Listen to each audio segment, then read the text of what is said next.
Essayons de réaliser un thermomètre pneumatique. En réalité, ce sera un thermobaromètre. Nous allons étudier les variations de volume en fonction de la température en estimant que la pression sera constante, ce qui n'est pas toujours le cas.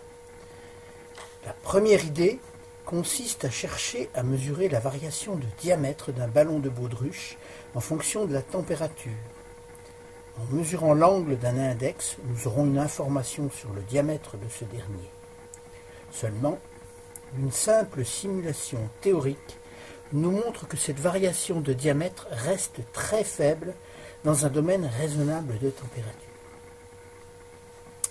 Une seconde idée a consisté à utiliser un réservoir rigide équipé d'un petit ballon. La variation importante de volume se reportera sur un petit volume variable, provoquant une forte variation de diamètre.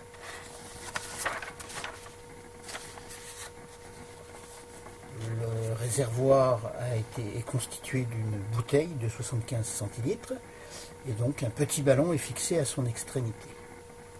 D'un point de vue théorique, les variations semblent beaucoup plus importantes avec ce dispositif. Par contre, nous avons négligé dans ce raisonnement la tension apportée par le caoutchouc du ballon sur l'air emprisonné.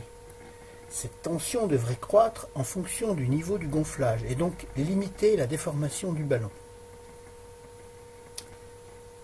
Réalisons donc notre dispositif en fixant notre ballonnet au sommet d'une bouteille et le dispositif de mesure d'angle sur le collet de la bouteille.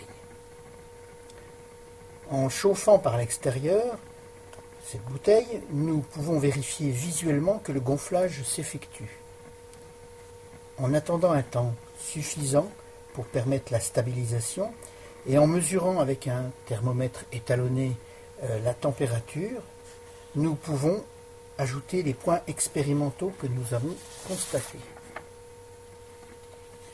Ces quelques points nous montrent que la variation espérée est loin d'être atteinte et donc que la tension du caoutchouc est loin d'être négligeable.